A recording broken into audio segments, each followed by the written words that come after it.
Yo, what's going on, people? It's your boy Snow, Ignorant Gamers in the house. So basically, I just turned this on. I don't know what clip I am going to put on the screen. I just had to record this. So it's been reported that Killzone Shadow Fall Multiplayer does not run at 1080p natively. As good as it looks, the PS4 launch game isn't actually running at full 1080p. So here's the same argument again that's being just blown up so many times. I wish we could get past this already. And I'm not saying that because I prefer PlayStation games, because if anyone ever heard me and you heard more than just this video, if you guys are new here, you probably don't know this, but I've said this several times. The resolution is not going to matter, because if you look up, you can Google search PlayStation 3 games at 1080p, and you will be surprised that your favorite game, unless you're a Call of Duty player, is not there. It's not there. Majority of the games on the PlayStation is 720p. Now, I'm gonna go ahead and say this: Call of Duty games probably don't run at quote unquote a native 1080p, which means I believe that they are scaled. Now, there's some people running around and gonna say, I thought Killzone Shadow Fall was 1080p and 60 frames and it looked like 1080p, so I thought it was 1080p. I'm gonna say this one time and one time only. Unless you are a profession or an enthusiast of resolution, you cannot tell. You can't tell.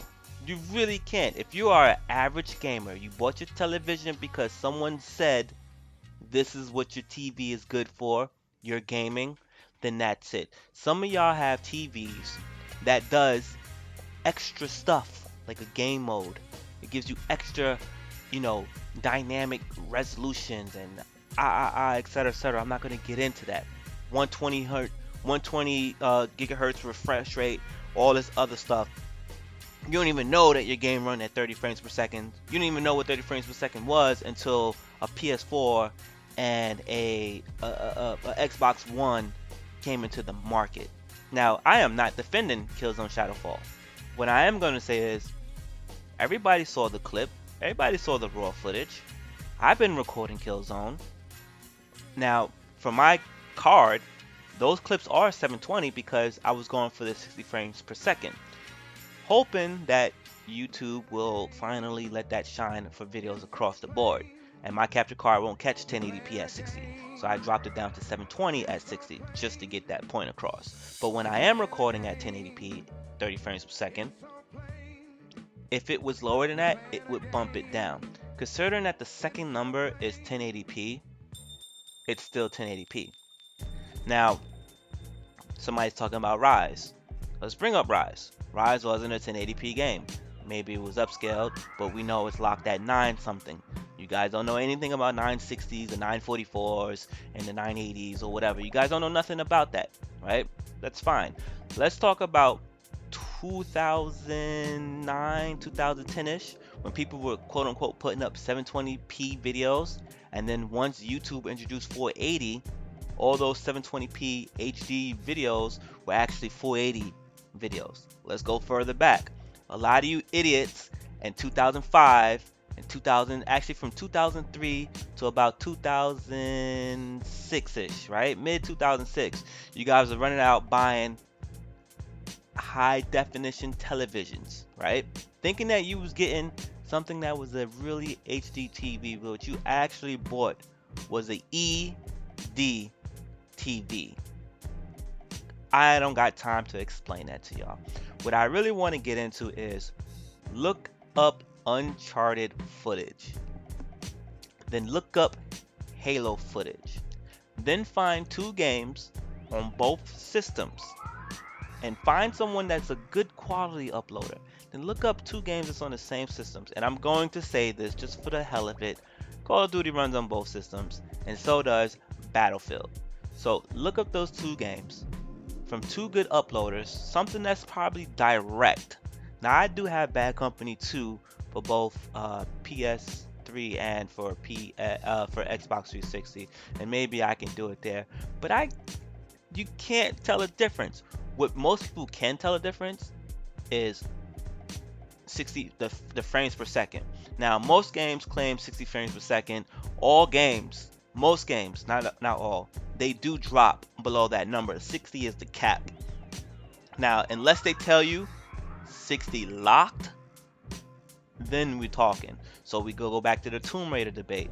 Tomb Raider was 60 frames per second, and then the PC dudes was like, no, that is bullshit. And they pulled out their tools, their graphs, and they showed that it would dip down from 45 to 60, as in I think was the 360 the Xbox One version is capped at 30. Until, if you're watching YouTube footage, I'm gonna tell you this one more time. You will never tell the difference between 45 or 30 if you're watching a YouTube video. So try to find someone uploading on something that looks a little bit more genuine, probably like maybe Daily Motion, or tell your favorite commies to drop a link to the video where you can actually download and look at a PlayStation PS4. Actually, I do have it. A PlayStation PS4 video of Tomb Raider.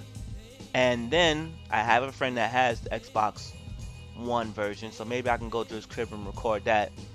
And you will see that the frame rate, this is the most important thing. Next gen is not 1080, 720, and anything in between that, because PC's been doing that. And I'm not going to say that because that's not fair, because PC's also been running 120 120 frames per second. You get what I'm saying? For me, when we're going to talk about this, the 1080p and the 60 frames, to me next gen is more frames per second where it counts, the ability to do it. Not all games should have it. Maybe not all games look good at it.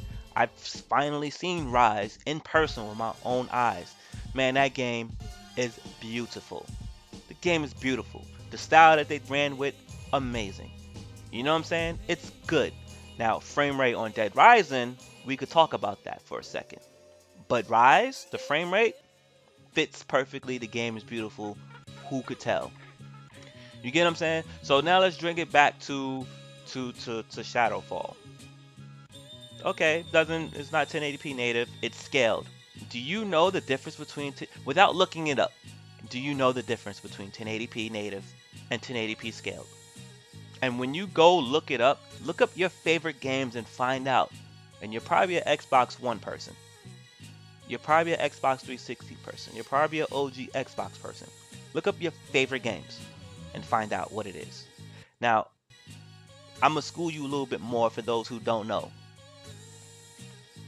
45 and above is better than 30. Not because of the numbers. When the frame rate drops below 45, your eyes can tell. Battlefield runs at 60 on consoles. When that shit drops before 45, it feels like a game that has too much on the screen, and it's like a slow motion effect. It doesn't skip because they've got something that sandboxes these games to allow that to not happen. So if your game can lock in at 50, doesn't go below 50, and runs from even just 45 to 60, man, you're gold. If you've played your Battlefield game on the 360 or the PS3, and then you automatically turned on, like I did, your PS4 version, and like my boy RZA did his Xbox One version, it was like night and day. Not even the graphics, just the frames per second. I used to play PC gaming. Shout out to all my PC gamers. This is why this thing annoys me, because we already know this is a non-factor when we got 120s running out the ass. You know what I'm saying? But anyway, I just had to jump in on that. The troll wars will continue. The 1080p thing is a non-factor, especially if this is so-called next-gen gaming, because how long has television's been running it? Forget it. Yo, hope you like the content on the channel. Holler at us. I'm out. I don't even. I'm done. I'm done.